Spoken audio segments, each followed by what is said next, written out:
welcome to Something Dark. For this, my first episode, I want to talk about a case that I heard about last summer 2020. I had heard about it on the podcast Mile Higher, and I truly found it to be one of the creepiest cases that I had heard in a long time, involving a college student and a security guard turned almost serial killer. Today we're going to be discussing the tragic case of Kaylee Sawyer that took place in 2016 in a town called Bend in Oregon. Kaylee Sawyer was a 23-year-old, beautiful, bright young woman who lived with her boyfriend of 2 years, Cameron Reimhofer. She had worked as a dental assistant for the past few years and had just enrolled into college to become a dentist herself. On the evening of July 23, 2016, Kaylee had joined some friends at a bachelorette party. She had texted her boyfriend at about midnight and asked him to pick her up. She had been dancing with a guy at the bar, and her and Cameron had gotten into an argument on the way home. And when they arrived, Cameron went into the apartment and Kaylee stayed outside to cool off. Cameron started to become concerned when Kaylee didn't come inside and he texted her. She continued arguing with him over text and then said her phone was going to die. Cameron said that he drove up and down the road looking for her, but he couldn't find her. It was not unusual for Kaylee to take walks when she was angry to clear her head. Because of that and the fact that he felt that they lived in a very safe area, Cameron went back home and went back to bed. He was sure that he would wake up with Kaylee back at home. When Kaylee was still gone the next day, he grew concerned and called 911. He alerted her parents, and her mom got together with some friends to start putting together some missing persons flyers. It wasn't like Kaylee to go off the radar for so long, and everyone was getting increasingly more worried. As time passed and no one had heard from Kaylee, it was becoming clear that something bad had happened. As with most cases, the spouse or partner will be the first suspect. The police came and interviewed Cameron and searched their apartment, but they soon realized that he had nothing to do with her disappearance. The next suspect the police turned to was the guy Kaylee was dancing with at the bar. He assured police that they had just been flirting and dancing, and his story checked out, and police were left with no leads. They thought, maybe she's just checked out for a bit, gone off the grid, but they were sure she would turn up for work on Monday morning. Monday came and she didn't show up for work. Now the police started to take the case a bit more seriously. This wasn't like her. She loved her job. The police didn't know, but a big lead was about to fall into their laps. On Monday the 25th, at the police station in Redmond, a woman called Isabel Ponce requested a meeting. The officers at the police station actually recognized this woman. She was a police recruit at a neighboring department. It was at this meeting Isabel Ponce would explain that her husband, Edwin Lara, had sat her down and confessed that he had hit a girl with his car on Saturday night, and that he had freaked out and gotten rid of her body. After confessing this to her, he packed up all of his things, took her gun out of her purse and left. The police connected the dots quickly that this girl that Edwin had killed must be the missing Kaylee. The next day, they asked Isabel to come back to the station. They interviewed her again and broke down her story to get a whole timeline of events. Edwin came home after his Saturday night shift from working as campus security at Central Oregon Community College. He came home really late and went to bed like normal. They woke up early Sunday morning and went to church. Isabel mentioned that he seemed a bit distant and reserved. She told them they were having issues in their relationship and brushed it off as that. That evening, Isabel, Edwin, and his cousin went to the cinema to watch a horror movie, Lights Out. After the movie, they dropped the cousin off and went home. Monday morning, Isabel woke up around 9 a.m., but Edwin slept in a bit longer. She went about her morning and eventually Edwin got up. She noticed that he was very visibly upset.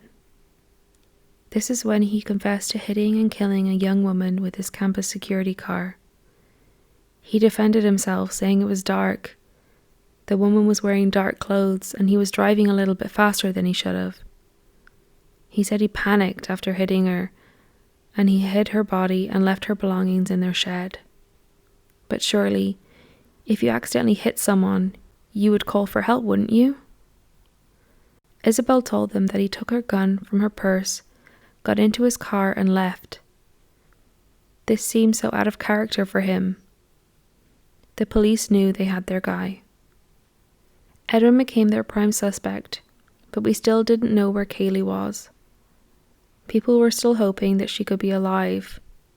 Maybe he didn't hit her that hard with his car, and maybe, somehow, she could still be alive. The police got a search warrant to search Edwin and Laura's house. Out in a locked shed in the backyard, detectives made a disturbing discovery. They found a bin bag full of Kaylee's belongings. Inside the bin bag was a green handbag that she had been wearing that night, completely soaked in blood. Her passport and ID were also found inside the handbag, and so police were now certain that this was Kaylee's bag. Also in the bin bag was a clump of blonde, blood-stained hair and a rock drenched in blood. They were sure this had to have been the murder weapon. Police were certain this wasn't just a hit and run, this was a murder. Also in the shed, they found materials about other serial killers, almost like he idolized them. They found a presentation board that Edwin had made for his psychology class about the railroad killer, a drifter who was accused of killing at least 15 people in the late 1990s. The presentation board that Edwin had made was super creepy, with red paint used to mimic blood splatter. Police wanted to speak to Isabel again, to find out more about Edwin. They wanted to know if he had any anger issues, if he's violent or if he drinks. She told them that he actually quit drinking, but she did mention that Edwin had recently had an affair with a woman he met in California. Edwin was actually a California native, and police thought this could be where he was headed. Later that evening, on Monday the 25th, about 130 miles away from Bend, Andrea Baez had just gotten off work from working a double shift at a clothing store. After she got in her car, she sat on her phone catching up on social media. She was reading a Facebook message when suddenly a stranger's arm came through her rolled-down window. Before she knew it, the stranger had unlocked her window and had sat in the passenger seat. It was Edwin, armed, carrying a backpack and wearing a bulletproof vest. Following Edwin's timeline, this is only a couple of hours after he had confessed to Isabel. Edwin had been sitting in this car park outside the clothing store for a while, waiting for his next victim. Edwin pointed his gun at Andrea and demanded that she drive. He said that he had to get to California. They headed south on I-5, and as they drove, Edwin opened up to Andrea and casually mentioned that he had murdered a young woman. When they reached Southern Oregon, Edwin decided that they would pull in for a night in a motel. Once they were in the motel room, Andrea managed to convince Edwin that she had an STD in order to dissuade him from raping her.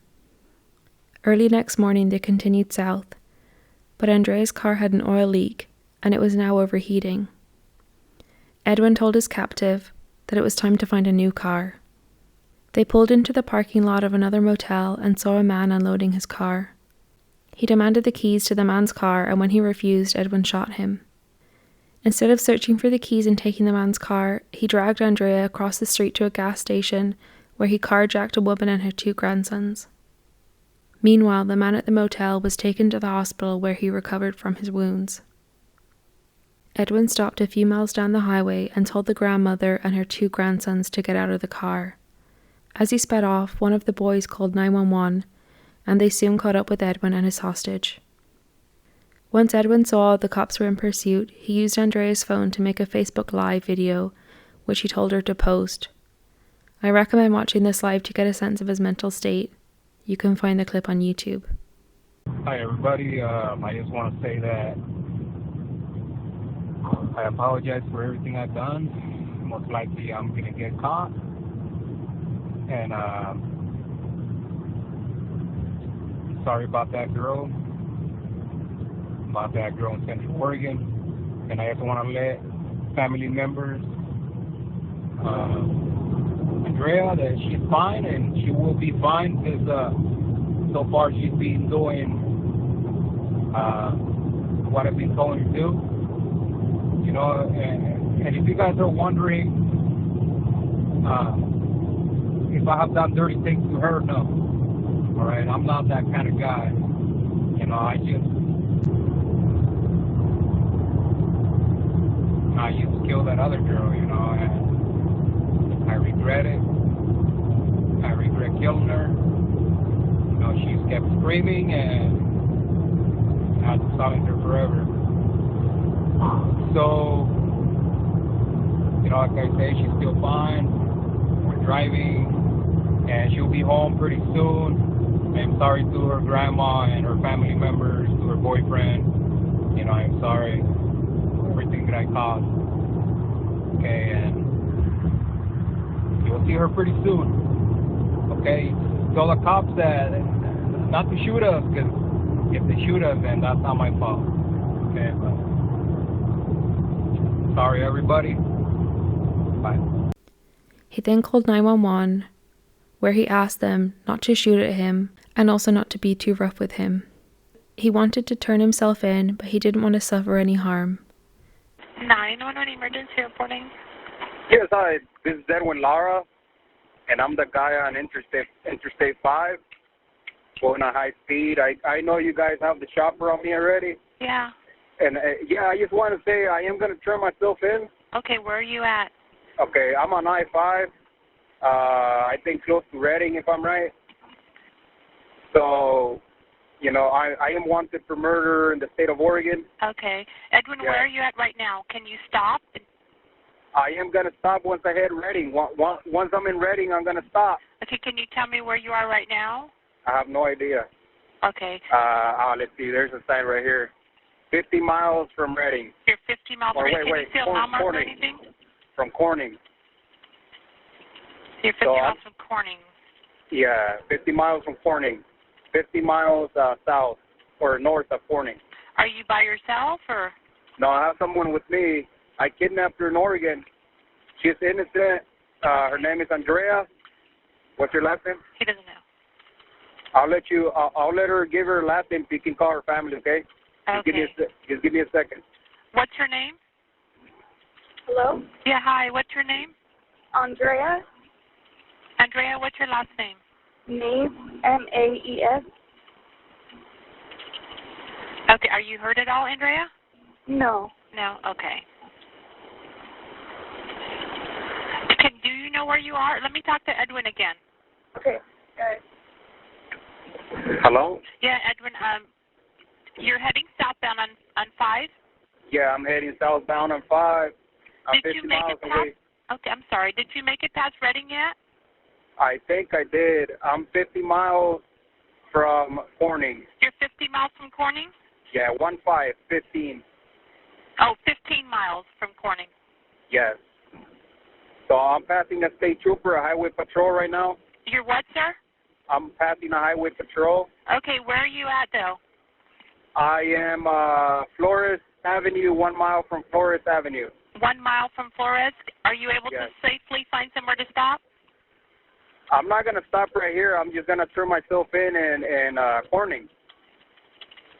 Okay? Are you going to Corning Police, or where are you going? Yeah, I'm going to Corning Police. But I want to ask you a favor. Uh-huh. So I have asthma. You have asthma? Okay. Yeah, so you tell them not to be too rough on me because, you know, I can barely breathe right now. All right, so that's all I wanted to say, you know. Once arrested, he confessed to raping and intentionally killing Kaylee Sawyer. This is his timeline of events. While Edwin was out on patrol on Saturday, July 23rd, he was looking for a victim. When he spotted Kaylee walking down the street near the apartment she shared with her boyfriend, he knew he had found his target. He pulled up to Kaylee in his official campus security vehicle and asked if she needed a ride. It was a white Ford Escape with decals and a light bar, which made it look a lot like a police vehicle. Edwin offered her a ride, and when she refused, he grabbed her by the throat, threw her into the back seat, and choked her until she was unconscious. He took her phone and purse and shut the door, locking her into the police-style back seat, where she wouldn't be able to open the doors from the inside. He then drove to a secluded parking lot. Once at parking lot B12, she started to regain consciousness and fight back against her attacker. He wrestled her to the ground and bashed her head in with a rock. Then he raped her and dragged her into a wooded area where he finished her off with a bigger rock. He hid her body behind a tree before he left for a while, but came back so he could move the body. When being interrogated at the police station, he provided them with a map so they could find her body. He had dumped her body into a ravine just off the highway. He claimed that he had always had an urge to kill, and that was his reason for killing Kaylee. During the interrogation, Edwin was smiling from ear to ear. He seemed so happy to have all of this attention and to live out his fantasy as a famous killer. When asked if he wanted to call anyone, he asked if he could call the media. Not a family member, not a lawyer, the media. In court, Edwin pleaded guilty to murder and theft and was sentenced to life without the possibility of parole. Separately, he pleaded guilty to the kidnapping of Andrea Mayes and was sentenced to a second life sentence. The more recent charges were on the federal level since he transported a kidnapping victim across state lines. The U.S. Attorney for the District of Oregon said, "Edwin Lara is a ruthless killer who will rightfully spend the rest of his life in prison." It is believed that Kaylee would not have let her guard down if Edwin had not looked so much like a police officer. In 2019, Oregon passed Kaylee's Law, which mandates that campus security officers cannot look like law enforcement, including their uniforms and their vehicles. The officers must distinguish themselves as campus safety and not resemble police. That means no push bars at the front of vehicles, no light bars on the top, no partition or cage between the front and back seats, and security uniforms must differ in colour from other law enforcement agencies in the state.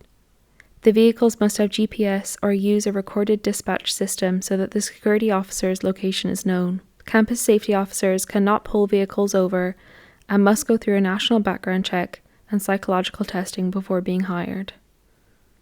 As tragic as this case is, I'm glad that some positive could come out of it. Thank you for listening to the first episode of Something Dark. Please let me know what case you would like me to cover next. I will see you next week.